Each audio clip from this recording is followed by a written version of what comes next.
Hello and welcome everybody. Thank you so much for joining us. My name is Matt. I'm the National Event Officer Team Leader here at the AIE, and tonight we're in for a really exciting one. And I guess Happy New Year, even though it feels a bit belated to everyone, but this is AIE's first live stream of the year, so a big thank you for joining us tonight. So what do we got to look forward to? So I will be joined this evening by a fair few of our trainers all around from different campuses here in Australia.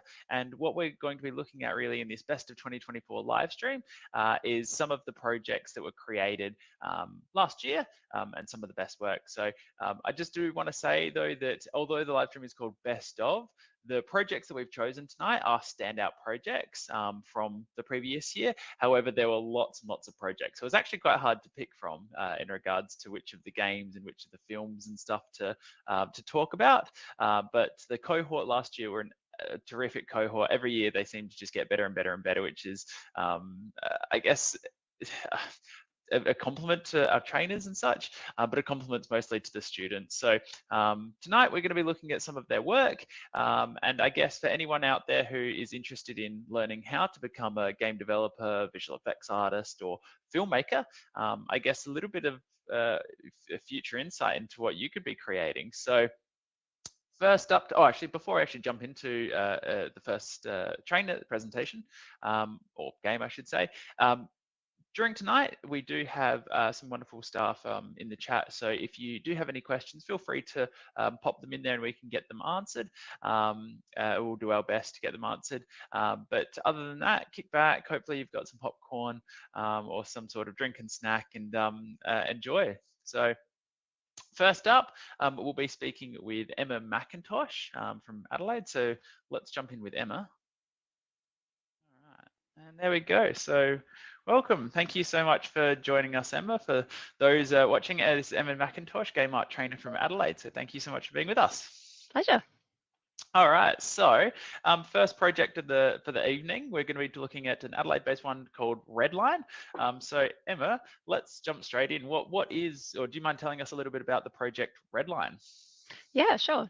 So this was one of the first racing games that the trainers had given the green light to, because they're notoriously hard to create and balance and have the game go really well. But the pitch for the team and the pre-work that they'd done convinced us that we should give them a go.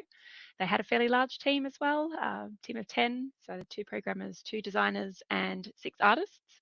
And we were very adamant that they were going to hit their milestones and get some early playtesting happening so we could see how they were going. Awesome. So 2, 2, and did you say 6? Sorry, 2, 2, and yeah, 2, 2, and 6. Yeah, awesome. And that I actually didn't know that one just off the top of my head, but I'm not surprised because the art in the game actually does look amazing. So we've got a bit of we've got a trailer up first, and then after that, I've actually got a bit of gameplay footage. Now, for those watching at home as well, don't judge the gameplay footage. This was me playing the game, so I didn't quite win the race exactly. But, we'll put that up just as Emma and I talk about the project. So bear with me here 1 second and I'll just get this one up. So share.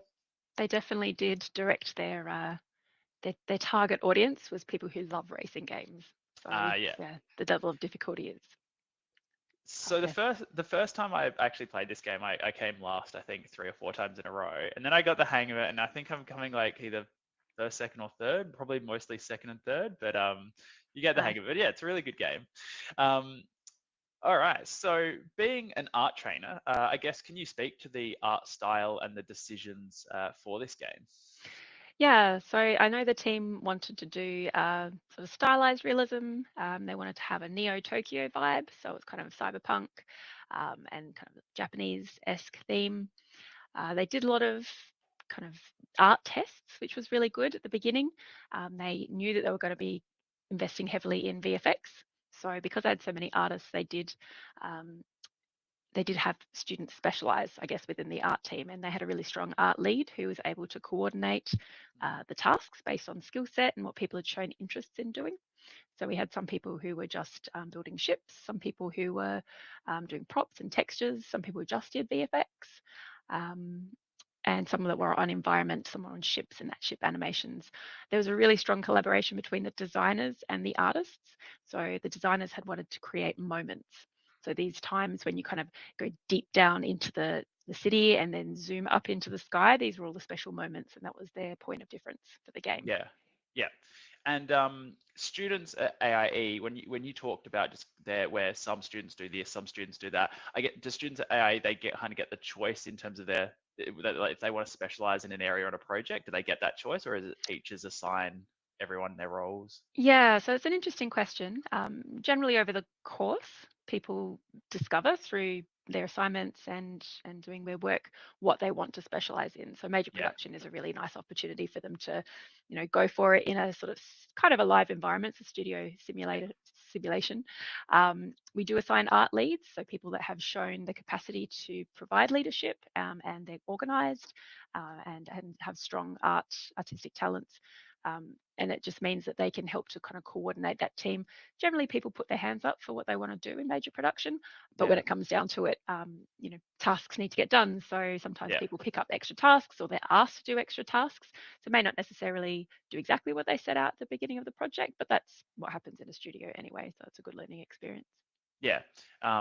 And you just touched right on there that this team had I guess, good project management. And I believe I've heard that this team was also really highly organized. I guess, can you speak to that, I guess, and the benefits that that has on a team? Yeah, absolutely. Because we had shared with the students that racing game historically quite challenging, they made sure to scope in stages. So they made sure that they were going to focus on the handling of the cars, that it was going to feel fun. They had some really basic grey box prototypes early on, and they made sure that they play tested them a lot, and with people that hadn't play tested the game before, because they were all very into racing games. The game was very hard very early on, and they got a lot of feedback about this is just too hard, and you're a bit too close to it, so you need to dial it back, Yeah, or have different levels of difficulty. But they were very organized. They had their sprints. They pretty much ran on schedule. They were very organized. I think that was a large part of their success. Quite collaborative, very organized. They really embraced all of the tools that we offered them, things like Hack and Plan, making sure that they were using sort of centralized cloud-based software like Teams to store their files and communicate with each other. So if somebody was away or sick, the files were stored centrally, and so the time wasn't lost. yeah, yeah.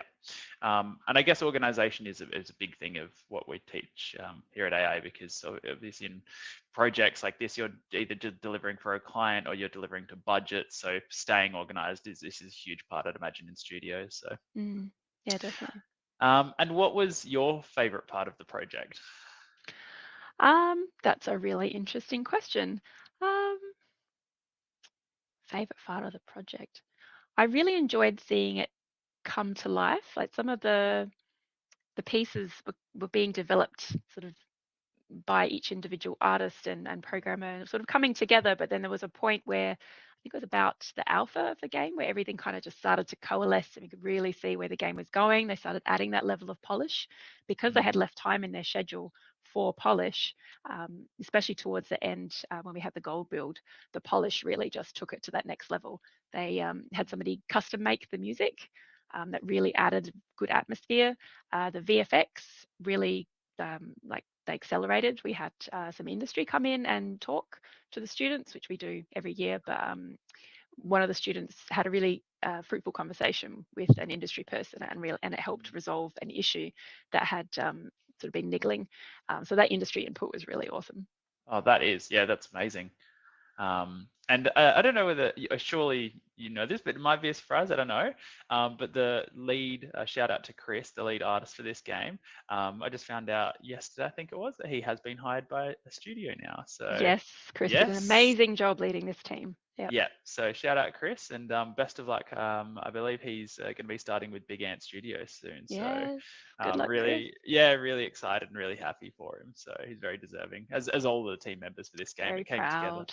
Yeah, came together really well. And I guess just watching this, for those at home, the controls of this game, like I'm not a huge racing car game person, but the controls of this feel really smooth. It's really quite addictive. You can easily lose. I've lost half an hour to this game just Yeah.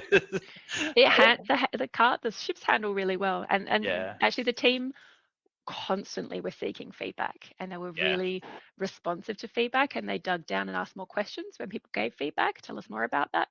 And I think that really assisted in getting that depth in the polish, because they were really digging down, looking into the user experience, as well as just it's fun, fast to play as the devs. Yeah.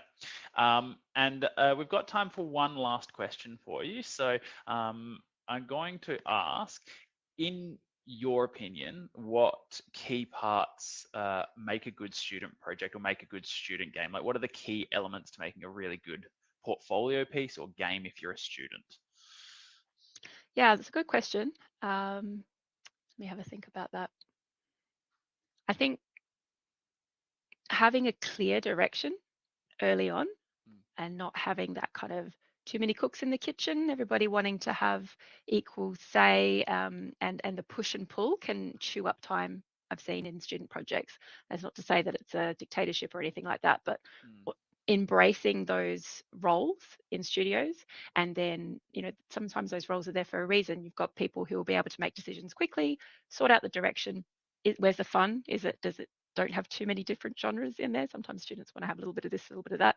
But having a clear vision, clear direction, and then mapping out the schedule and tracking progress against that schedule, seeking feedback and being like really curious and responsive to feedback.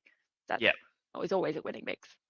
I was going to say the feedback part there hugely, because even just in this game, you said that it was them seeking feedback from industry to talk about that issue that was caught, like that fixed it. And especially games like this where it's so user experience based in regards to, like, if the controls feel off, if the car feels off, it can ruin the game entirely. So I guess feedback constantly from people really helps design it. So and the UI is really slick. Like, they took a lot of feedback on the UI. I remember having a conversation with the designer and saying, like, I didn't want to solve the problem for them because it wasn't a clear solution, but I said, this is the pain point. This is my suggestion of how you might solve it, but it needs to be solved because it is not clear what you to select, how to keep going. Like, there was a bit of a friction in the user experience, and they resolved it beautifully. Yeah, awesome.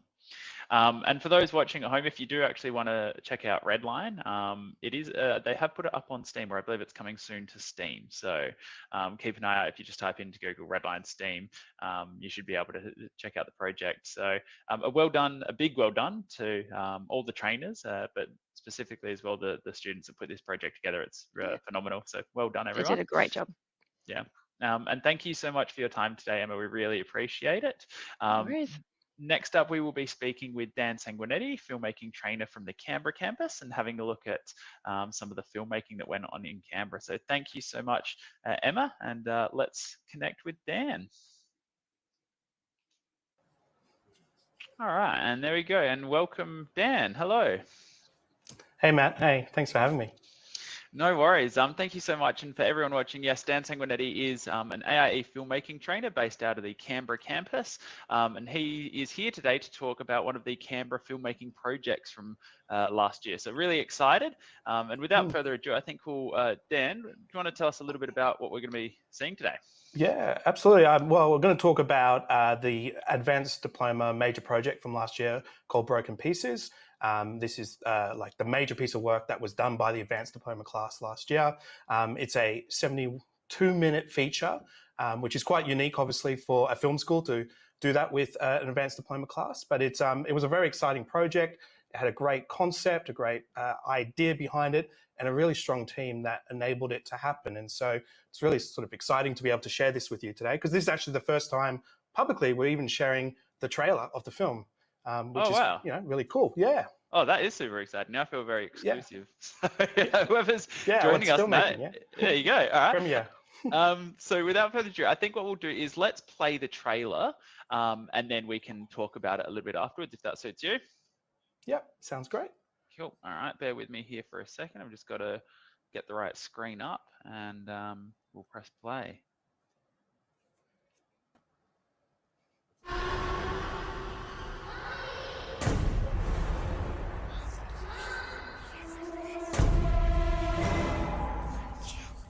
Rosie.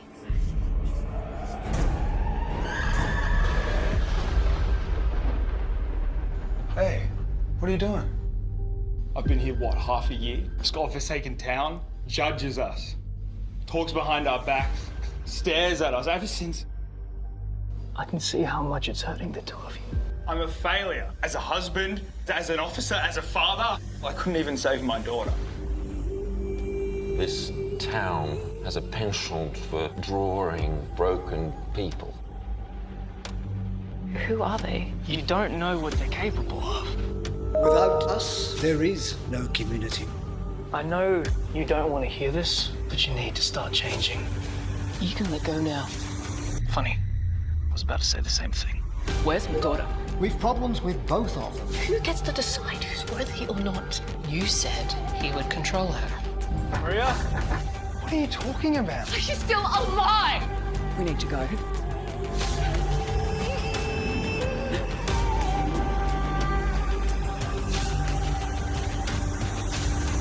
She's alive. You are not taking my baby away from me again.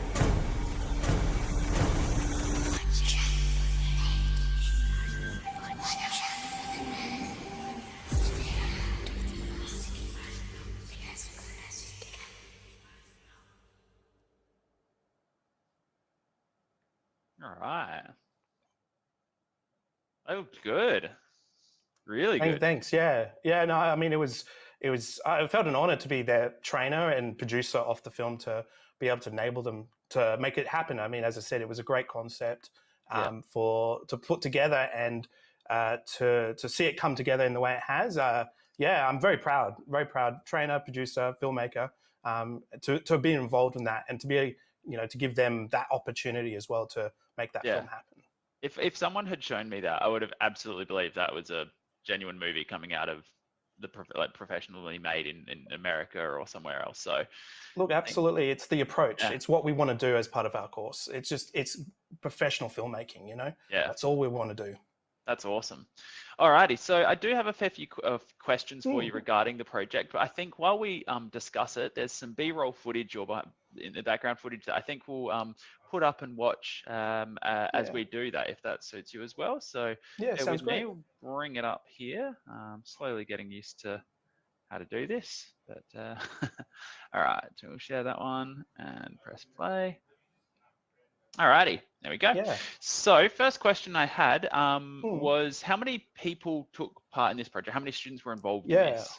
Look, the most amazing thing about filmmaking is that it's so collaborative. So our second year advanced diploma group were the core team.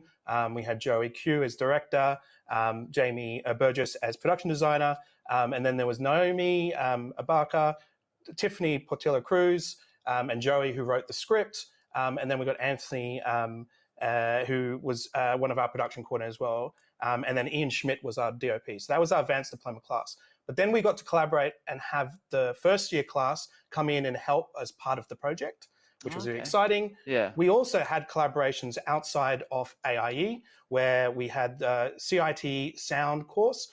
They did the sound and did the sound production on it as well. So that was an amazing collaboration to have between two different institutions. Further, we also had University of Canberra students come on as attachments who are part of the film courses there, and so they came on as interns. And that was just, the students. So we had also industry people come in to support different days, even from script, but also on production and through post-production as well. So a lot of people were involved to make this project happen. Even more so, we collaborated with the visual effects advanced diploma class as well, who produced a lot of the visual effects for the film. So a big collaboration. Yeah, that is. And we'll shout out to the VFX people, because in that trailer, there were some really awesome visual effects that came through there. The hand in the wall looked amazing. Yeah. And they did a good job.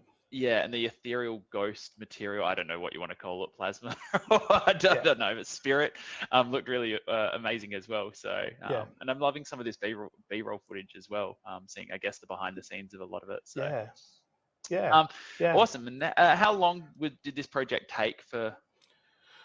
Yeah, look, as part of the course, it starts at the beginning, right? And start at the beginning of the year. It was one of the first things we did in the first couple of weeks is pitch the idea, pitch what we wanted to make and how we want to do it. And it took all the way right into December when we delivered the final film.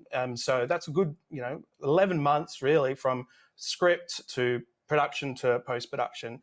And that, again, is just it's a massive task to do in even a year to put together a feature-length project. But that's testament to the advanced diploma class and their determination and resilience to make that happen. So it was good. It was a good process, a good amount of time, and yeah, they did well. Yeah, and that initial concept stage, where did the inspiration for the project come from? Yeah. Well, I had ideas that I want to do as part of my approach with the course for the year. So I had sort of kind of parameters on certain aspects of the production. But once we had got through that and sort of molded the structure and the idea behind it, the advanced diploma class were the one who actually came up with the story. They all had different ideas and different things that they wanted to do. So my role really was about honing that all into one sort of story that made sense and it was able to carry over multiple pages. So the inspiration was collective. It was a group, but it was really put on paper by the three writers in Naomi, Tiffany, and Joey. Yeah, and is that common within filmmaking for, I guess, an initial idea, initial concept to start somewhere, but then for people to collaborate and for it to take a life of its own, if you will? Yeah, absolutely. I mean, look, we can, writers' rooms are something that are quite synonymous in the industry, and obviously we wanted to emulate that a little bit within the classroom, and so, the nature of the course meant everyone gets a say, gets some involvement to it, and so, but then we start breaking up into our little areas of, expertise, and so that meant, everyone moved and shifted, but yeah, everyone kind of had a bit of involvement in it to make it. Awesome. And what was the biggest challenge the team faced when creating this project?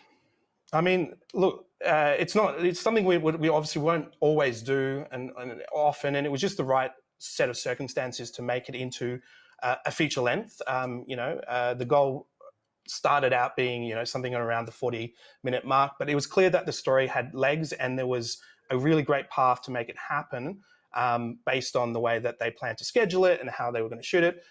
So I guess the challenge that they faced was on, I guess, the low budget approach to filmmaking, a student film as well, and collaborating with so many different areas, so many different people to be able to pull that together and make that happen. I mean, I guess is part of what we desire as within the classroom, but also testament to the students that were involved in the production. Yeah.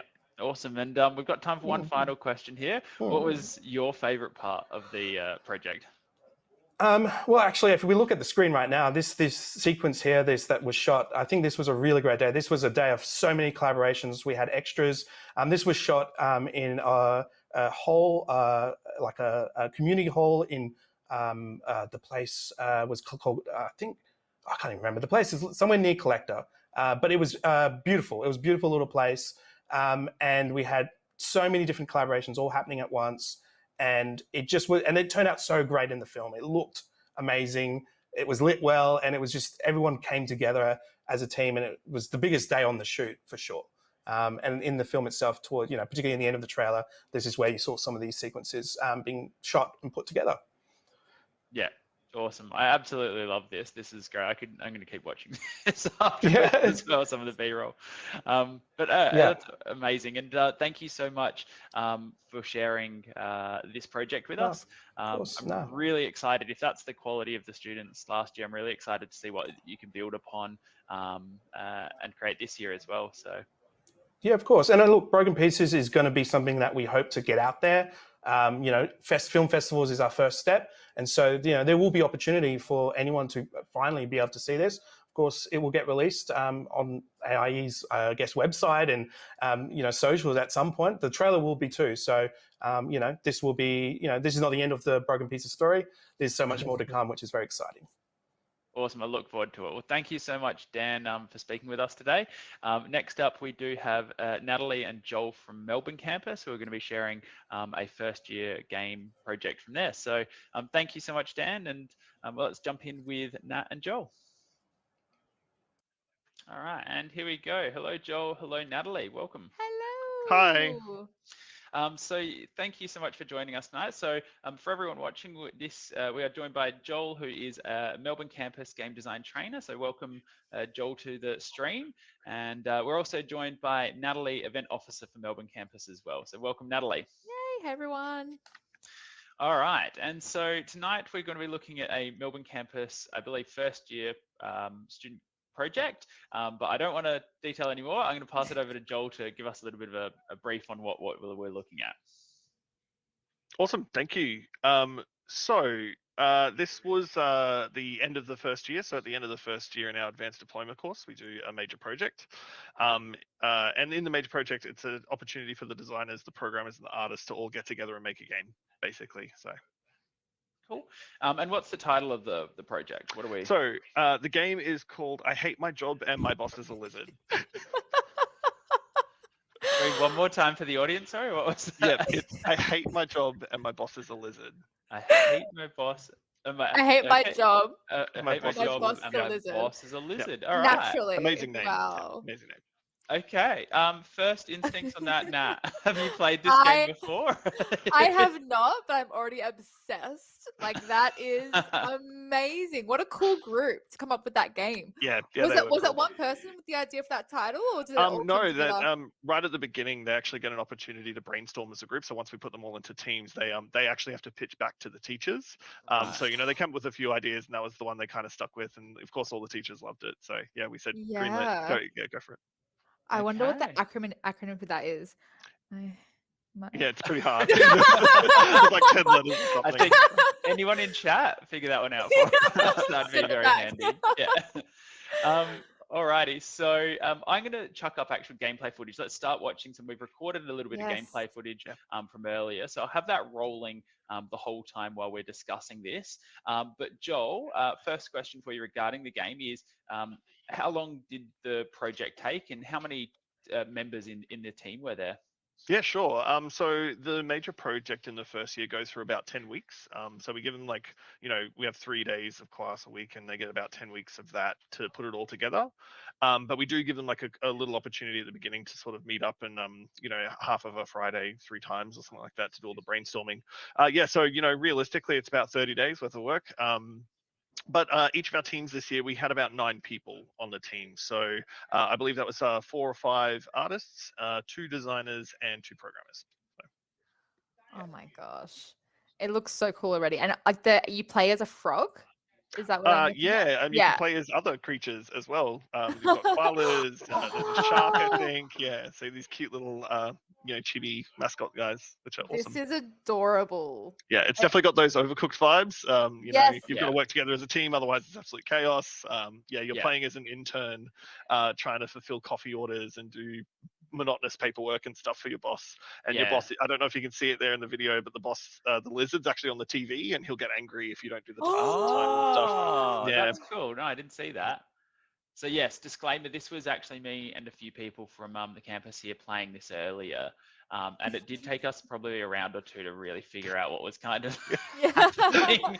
It's just like Overcooked, right? Looking at the lizard getting angry right now, it's crazy. He's just like, So for those at home, in your top left, obviously this is your orders. So you've got to get some paperwork, or you got to get a coffee.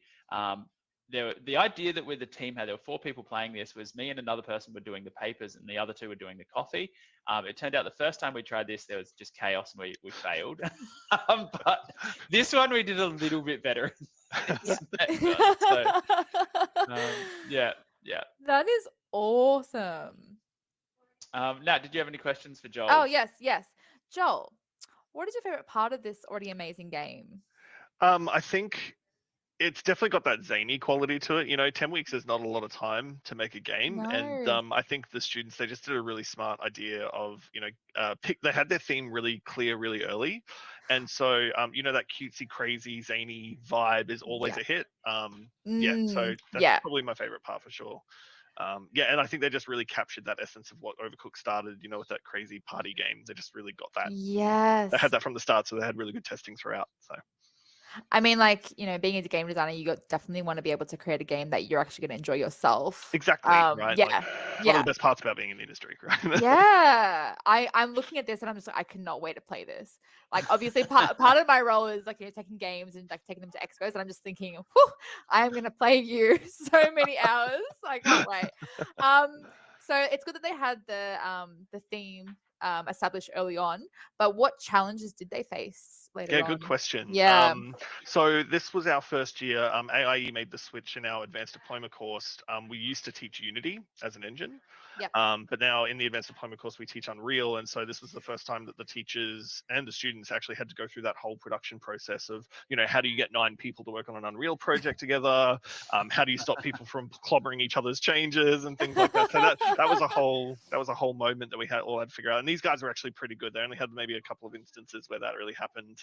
And just understanding like how the pipeline works, how do you bring art assets in, how do you get the best looking materials, and yeah, all that kind of stuff. So, but honestly, these guys did amazing. So I was really proud of them by the end. It really shows. I mean, the old phrase, like, sometimes there's too many chefs in the kitchen. But it's clearly not. Clearly, they all came together very cohesively. Yeah, Still definitely. laughing at me. But no, I love it. I'm so impressed. And this was the first year project, is that right? That's correct. Yeah. Yeah. So they did amazing. Incredible. Yeah. So some of these students wouldn't have even developed a game before, and in their first year they were able to come together and create this. Yeah, for a lot of them, like throughout the year they'll get their own personal projects and stuff, and you know, a couple of group projects here and there. But this is the first time where all streams come together and actually work like it's a studio. So yeah, it's pretty cool. Incredible.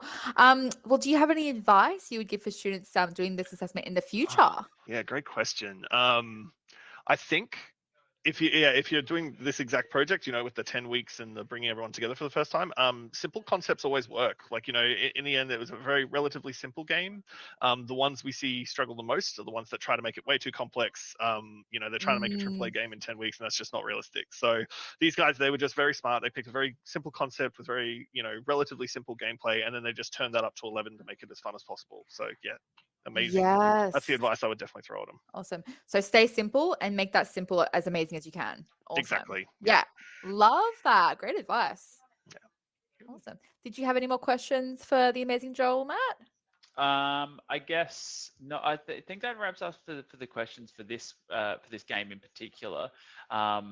But I was just rewatching this, and it's so much chaos. Like, I just remember the 4 of us at this point in this first bit, we were just all yelling at each other. Yeah, it's like there's someone just standing there with paper, not doing anything. It's like, come on, guy, you gotta work. So. We always kept hitting each other and trapping each other, and we're like, get out of the way! It was absolute chaos. I love multiplayer games, but when you rely on your team to be able to get through the next level, I can get very aggressive. Yeah. It's hard to stay constructive. It's hard to stay you know? calm. Yeah. And then we'll stop playing. I'm like, do I still have friends after this? I don't know. Like No, but it's an awesome game, and once again, like, first year students, that is incredible. That's really, amazing. really, really impressive. Yeah, I was very, very proud of them. Yeah, yes. So I'm very excited to see what those developers go on to develop in their second year. So, yeah. So keen. Awesome. Well, thank you so much, Joel, and thank you so much, Natalie, for joining us and showing us one of the games from the Melbourne campus. Now, keep in mind there are a lot of fantastic games from each campus. That wasn't essentially the best of the best in regards to there were lots of fantastic games. So we can't show them all to you, otherwise we'd be here for a long, long, long time. But thank you so much again, Joel and Natalie. And next up, I believe we are speaking with Christian from the Sydney campus and having a look at a Sydney project. So I'll just jump in with Christian now. Thanks, Joel. Right, thanks, Nat. Thank you. Bye. All right, and there we go. Hello, Christian. Hey, Matt. How are you? I am doing well. Good, good. Thank you so much for joining us tonight. So, for those watching, Christian, yes, is a AIE Game Art and Animation Trainer here at the Sydney campus. I shouldn't say here, technically, I'm in the Adelaide campus, but at the Sydney campus. And tonight he's going to be taking us through a Sydney project from last year. So I'm not going to, once again, not to tell too much about it, but pass over to Christian. Tell us a little bit about the project. Cool. So I'm going to take you through Viva la Grind, which is one of our projects we're most impressed with from the Sydney major project for our second year advanced diploma. It's a trick skating game in the vein of Hi-Fi Rush or Sunset Overdrive. Really cool pop aesthetic. Awesome.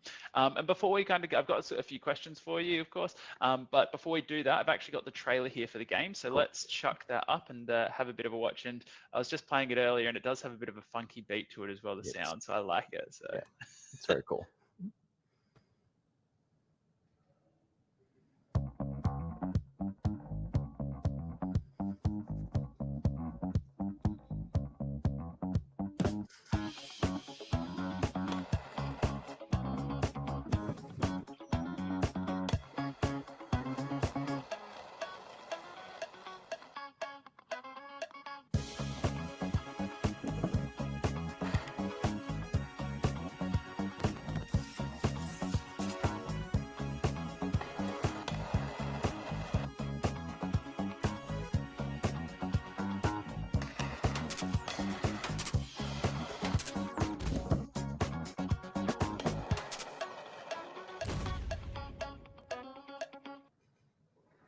I love that. That's so awesome. thank you. While I ask some questions, I might just keep that looping in the background here. So my first question for you, Christian, is so you did say it's part of the Sydney major project. So how many people were part of this team that created it? So this team had a programmer, 2 designers, and 4 artists. Awesome. Yep. And I guess during the pre-production, production, and then obviously the final bit of the I guess the completeness of the game, what was your favorite part throughout this project? So I think my favorite part of this project was the amount of learning the team did. They came into the project not super strong in the tech art and VFX, and I think all of them came out with a much better sorry. Oh, sorry. Actually, I can fix that one. Sorry, apologies. Bear with me here. Yeah, I can mute this one here. So, is that better now? Or Testing. That's better. Yeah, now. Yeah. Okay. Awesome. So, yeah, they did a lot of learning and came out of it much stronger in terms of their tech art stuff, which is really, really cool. So it helped the team a lot with getting their sort of, it wasn't so much like making the particles, but getting them set up and working properly with orientation and all that sort of stuff. Yeah. So that's my favorite part of the game. Obviously, the style is really cool and it feels really good to play, but my favorite part is actually, the upskilling the team did. Yeah, awesome. And I guess how would you describe the art style of this game? What sort of art style is it? It's obviously super stylized in terms of the flat colors and the cell shading. I would just say that it's sort of stylized cell outline shaded. Cool. And I'm going to throw you another question here that possibly we weren't prepared for, but that's the fun of live streams.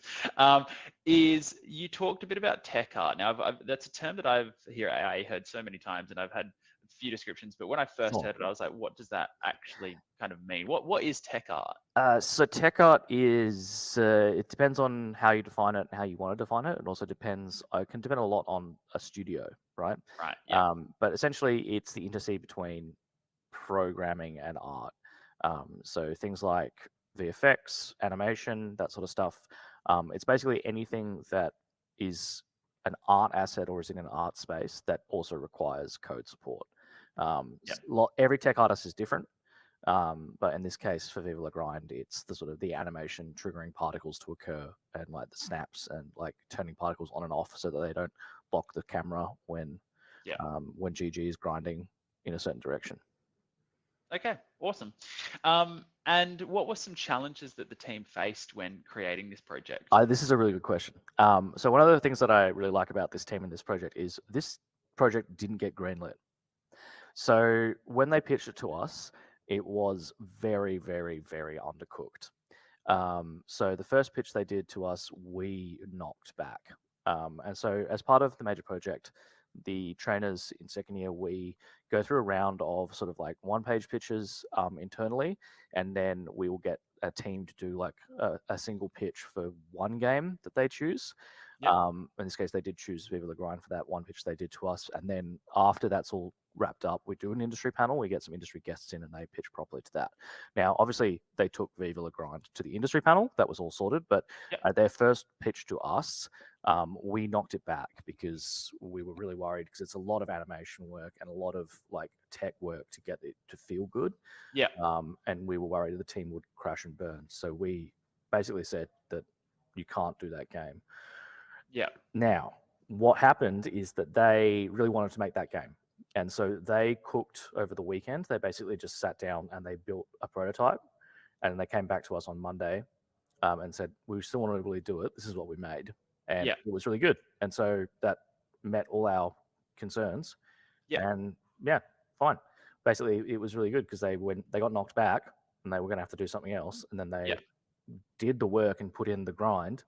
And then we were able to say, yeah, great, cool, you greenlit, right? Like, that's, you know, it's a fair system. It's like, we're not going to knock something back because we're petty. We knocked it back because we thought it was too much work, and they demonstrated that they could do the work. So you know, so that's my favorite part about the process for this one. It's even more like, it's so impressive when that happens as well. I remember some trainers from the online campus last year.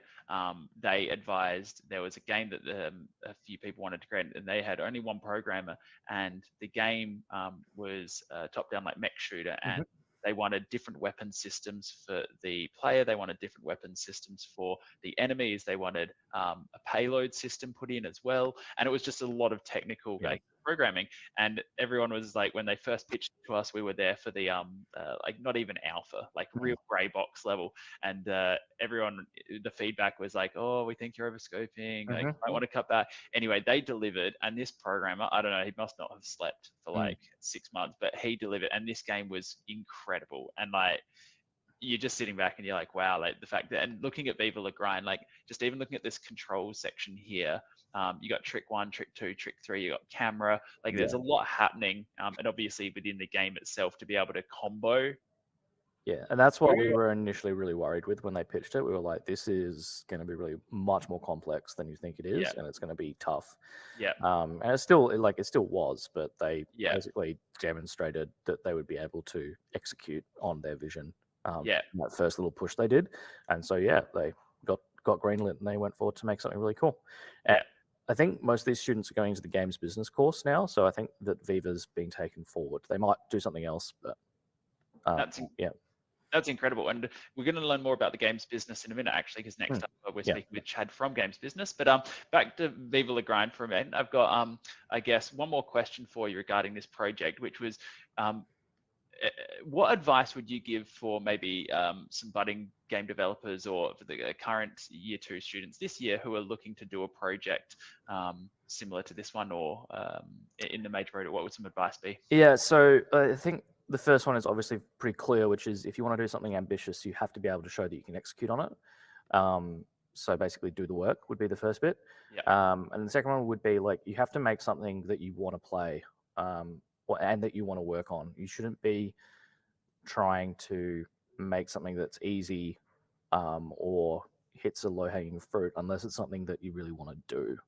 I think that we lose track of that a lot when we're in the weeds of development and stuff like that. But you should be making something that you would want to play as a player. And that's something that I think they did really well here, is that they wanted to make a game with this really cool sort of poppy,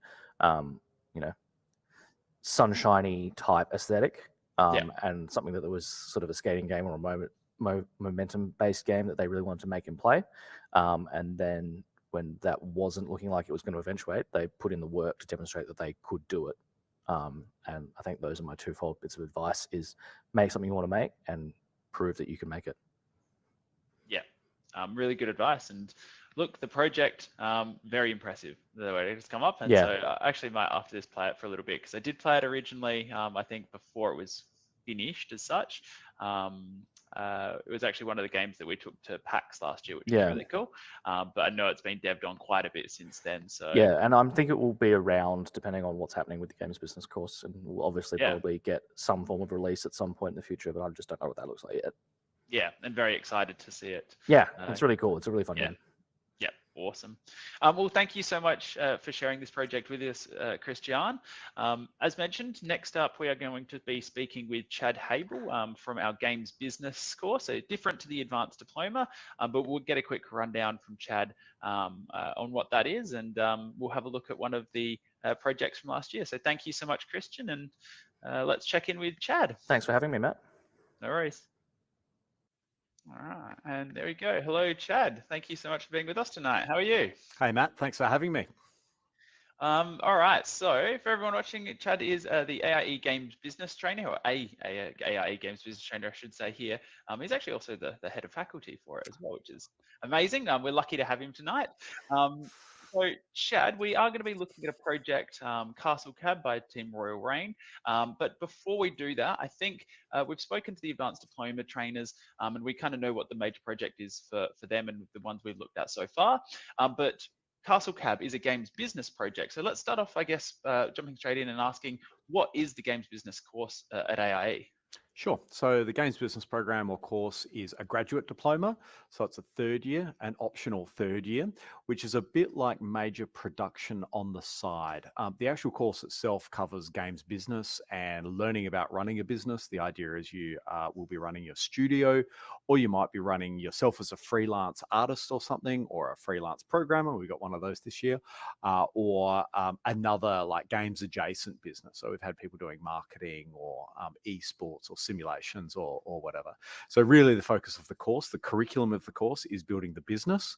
And then on the side, you build your game, you building your business, you're finding clients and things like that. So it's got that practice and theory of business development together. Yeah, awesome. And just a little bit of a side note here, but the games business is actually my favorite course AIE offers. Me too. Really, it is actually really awesome. So yeah. Awesome. And the project that we're going to be looking at, I do have a trailer ready to go, but we can watch it after. Just give us a quick little detail about what is Castle Cab.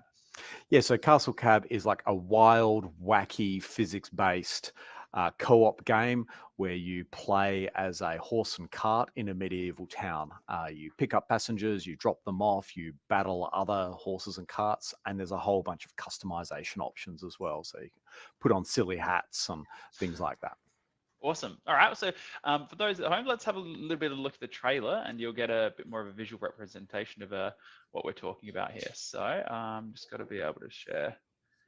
There we go. Sorry. Yeah. All right. It's loving me, loving the sound. Here we go. There we go.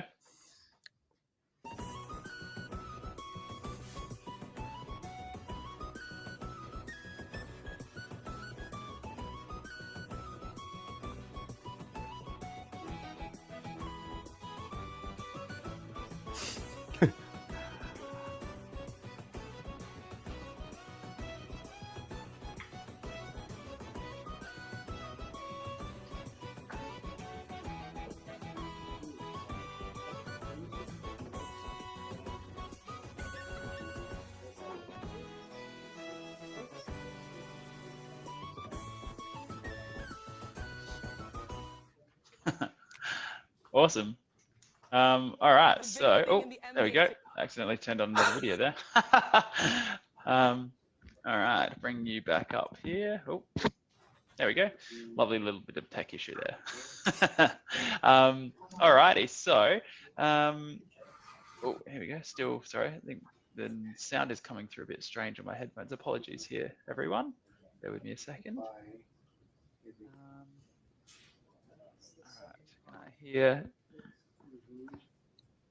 I think, Chad, okay, yeah, I was going to say, are you able to just quickly, sorry. Yeah, it's okay for me. I don't have any. Yeah, okay, awesome. Yep, I'm back. All right, sorry about that one. All right, so next question for you, Chad, is how does a team, or how did Royal Reign go about managing the games business course while also developing this game last year? So like the balance, I guess, between what you mentioned earlier, which is what they study in the course, but then also having to dev the game itself. For sure. So it can be a bit of a challenge. This is sometimes the first time students have the opportunity, learning opportunity, you can call it, to keep all the balls in the air or keep all the plates spinning. So nominally, in theory, what happens is you've got 3 days a week in the classroom, doing assignments, listening to lectures, getting feedback from me, all of that, doing that kind of business documentation piece, and then 2 days a week, plus, if you want to work on the weekends, doing your game dev and building the game. But this is obviously a little bit like flexible. Like sometimes there are assignments that are a bit harder and you end up spending 3.5 or 4 days a week. But what Royal Reign actually found is, I have a bit of a philosophy that business is a bit like broccoli. So most people don't want to do game business. Most people would rather be making a game than writing a business plan. But some people recognize it's really important to do business stuff. So generally what I say is, eat your vegetables and then get to play your video games or make your video games. So what Royal Reign actually did was they worked really hard at the beginning of every week to get that week's workload of assessments out of the way. They were trying to get assessments in early. They'd try and kind of smash them out. It did sometimes mean they maybe rushed them a little bit or did a little bit bare minimum, but I would always let them know that. And then they had more time than that 2 days a week, and they spent the rest of the time making the game. So they actually had quite a bit of production time. Through the year. Off the top of your head, how many people were in the Royal Reign 5? team?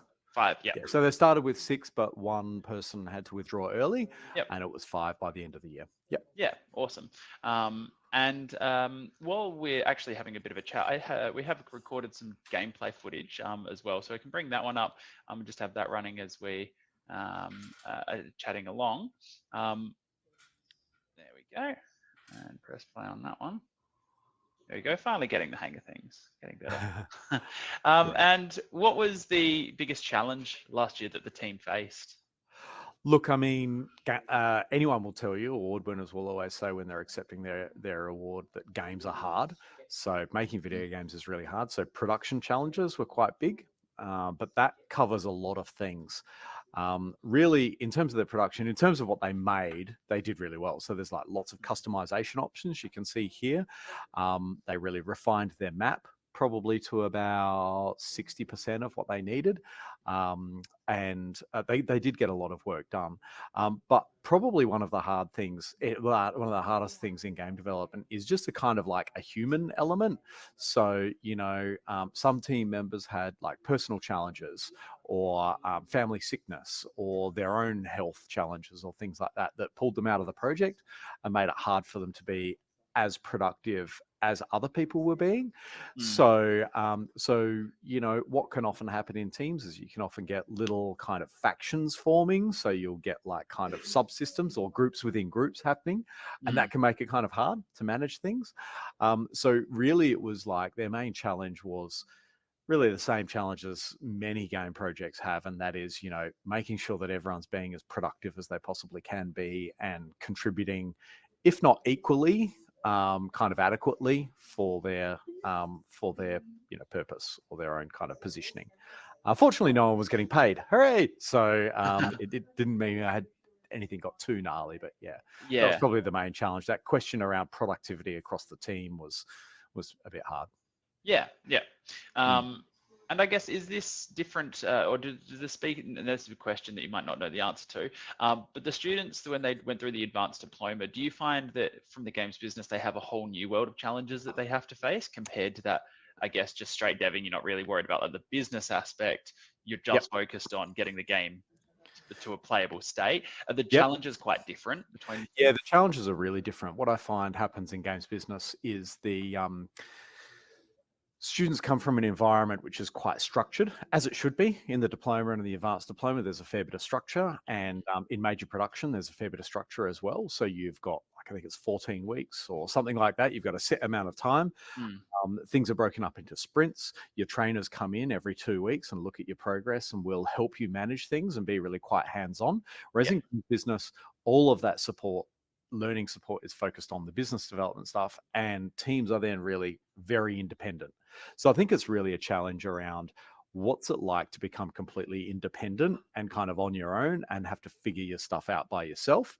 And what that means is that some teams kind of don't make their production goals and don't achieve what they wanted to or think they should have through the year. And that's kind of a bit of a failure sort of thing. So the challenges are very different because of that kind of independence piece, I think. Yeah. Which is pretty awesome into considering that if they finish the advanced diploma and then the games business, they've seen a lot of challenges.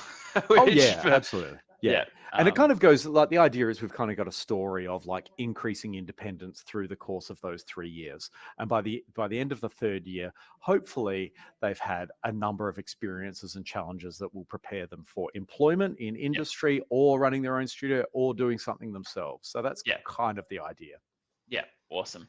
And we've got time for one more question, which is my favorite question always to ask. But what was your favorite part of Castle Crab last year, of the project? Yeah, this is totally subjective, but the team did heaps of testing. So as you know, Matt and Alyssa had the team along to almost every event last year. You guys did careers expos and supernova and open days. hacks and open days and all of that. So they were always there. They did heaps and heaps of testing.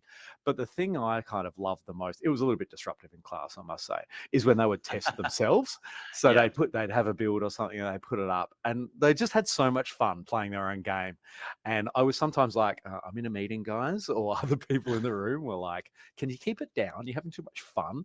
But it was really just like seeing them really enjoy playing the game and take pride, take pleasure, and celebrate their most recent build, their most recent feature they put in or whatever. And being in the orbit of that is just like, it's what I love about my job. It's the best. So that was my favorite bit. Yeah. Oh, awesome. Yeah, I love it. And they definitely made the time at AIE worthwhile in terms of attending every single event, being there. And they did. Made the most of it. And they've also now gone into our incubator program as well. So this is kind of a fourth year where they get a little bit of money, they get some desks at Game Plus, they continue their collaboration and the growing of their business, their studios. So that's a nice part. They're stuck with me for another year. It's great. Awesome. And thank you so much for sharing that game with us, Chad. And shout out to all the devs that worked really hard on that last year. It is a really fun game. I've played. It is, once you pick up the controller, you can't really put it down for too much longer before wanting to pick it up again. So we have actually hit the end of tonight's live stream. So thank you all so much for watching and tuning in. There were some really awesome projects. I just wanted to remind everyone again, the projects we've shown tonight they didn't win the award as best game of this year or best campus and such, but these are just some of the highlights, right? So there were actually a lot of good, fantastic projects that were created. For those, absolutely get into contact with campus. We're more than happy to get you come through for a tour and we can get you to play some more of those. But yeah, thank you so much for tuning in. We look forward to seeing you at a next event. So for those that are watching, we do have an information evening coming up, and we run free events every single month. So head to aie.edu.au/events and you'll be able to see which ones are next. But also get in contact with us. If you have any questions, we've got wonderful trainers like Chad and the ones that you've seen tonight who are more than happy to answer questions as well about how we can help you on your journey. And yeah, help continue building the games and film industry here in Australia. So thank you so much. Chad, do you have any final words for our lovely audience? Look, you know what? All I would say is if you love games, if you love playing games, start learning how to make them. It's not that hard. And if you do little projects, it'll prepare you for when you come to AIE. So make games, have fun. Yeah, awesome. Well, thank you so much. And we look forward to seeing you guys at an event soon. Have a good night, everyone. Cheers. Bye.